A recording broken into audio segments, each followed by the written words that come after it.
So we've come to marking the face out. Now what I've done here is I've made you sort of half a face, so you can kind of see where I'm going, and you can see that I've kind of tacked this down, but it's very squidgy.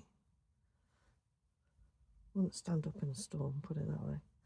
Right, so what you need to do is you need to mark it out to begin with, and it's a case of thirds.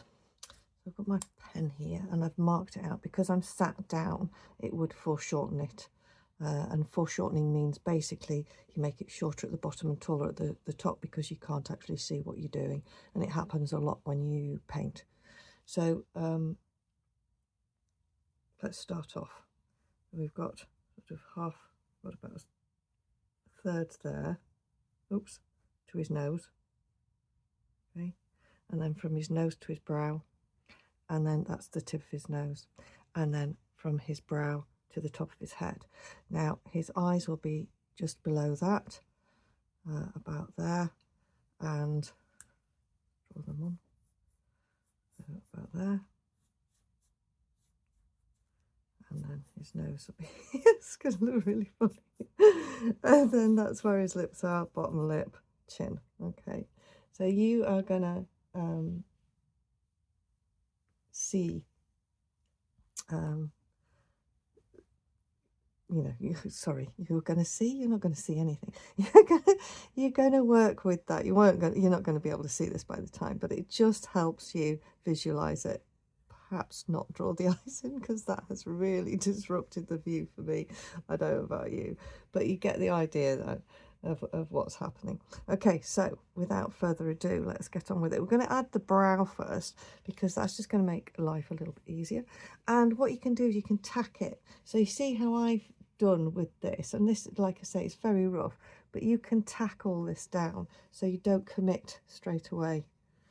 Like anything, don't commit straight away. And I'm gonna, if you think about what I want you to do now, right, for the next few days, is you're going to look at people, and you're going to look at how their faces work, and you're going to look in a mirror. Might be quite politic for you to get a mirror right now, and you're going to sort of work that out. However, we can make a simplified view. So I'm just going to take a few layers there all at once, and I'm going to curl it in. Okay, and I'm just going to lock that down.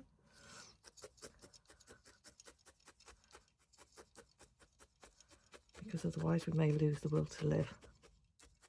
And make that nice and flat and blend it out at the back. Okay, and we're getting there. Blend it at the front as well. Maybe your brows go down a bit. So for me, this is now suggesting it's going to be quite a long and thin face. I told you it would emerge how you would want it to be, and how it wanted to be even. We're not in control of this really, we just think we are. Okay, we're just going to add a bit more. Needs a nice, good brow ridge. And we'll fill this up at the back. Look, that's filled up, isn't it? But to begin with, we're just going to do this. We're going to stab it all down.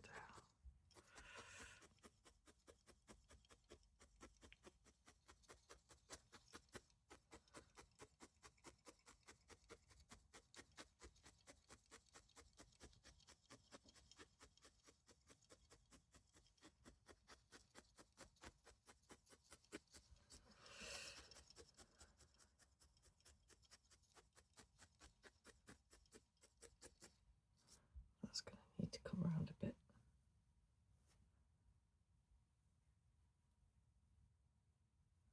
Because he has to have eye sockets, doesn't he?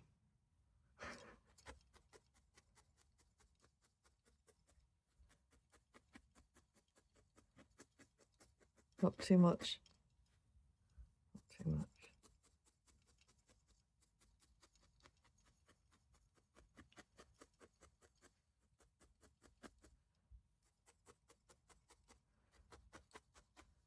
Feel your brow, it's quite flat at the front, isn't it?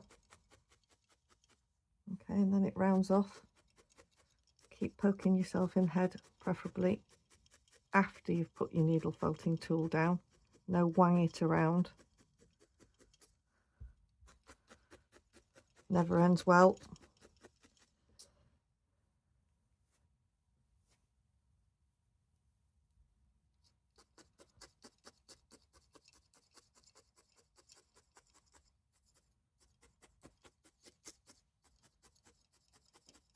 We can do this bit by bit.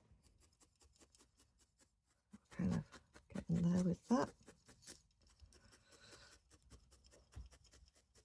And then, the nice thing is as well, when you're sitting down, you can kind of check your horizons. It's always good to keep checking your horizons when you're moving around. So like I will make sure that this looks okay by sort of looking at it sideways. Is that right? You know, does that need to go up or back or down or round, or am I making him, you know, how am I doing the expression? You know, we can look at that in a little while, but just for the beginning, we'll just build the brow up a bit more.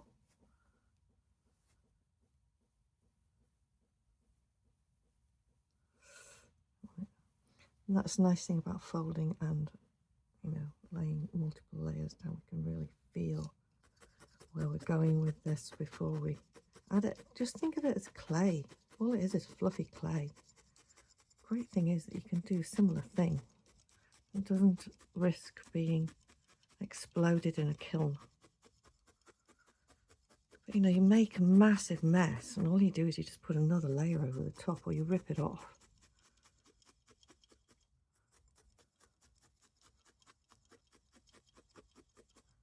And go from there.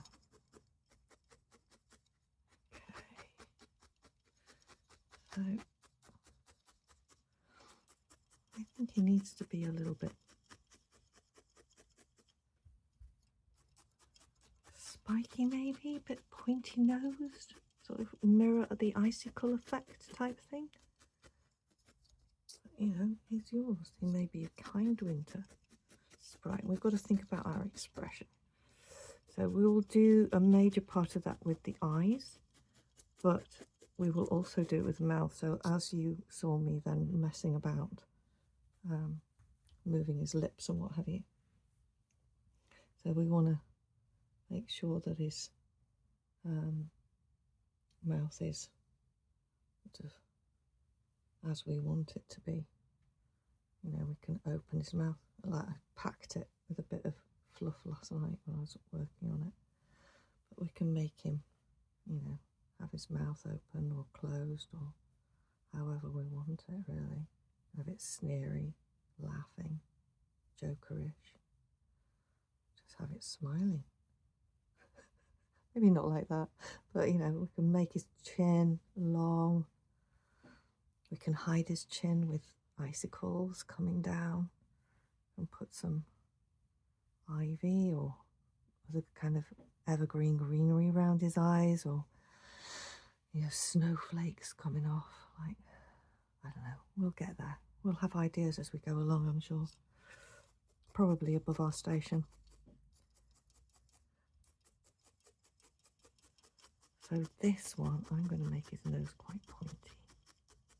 And I might give him some crinkles on his brow. So don't get this brow stabbed down too much. Just, you know, it's nice and squidge still. Stick with squidge. I've got my trusty bean bag under here. I'm really liking this rice bag idea. It's working well for me. To make sure that he's got a jaw. That goes down. All this sort of thing just kind of helps you get into your head that you're making a person. Okay, so when we've done his forehead, we'll go on to do his nose. So I'm going to leave it at that for a minute. Then I'll come back and I'll show you his nose.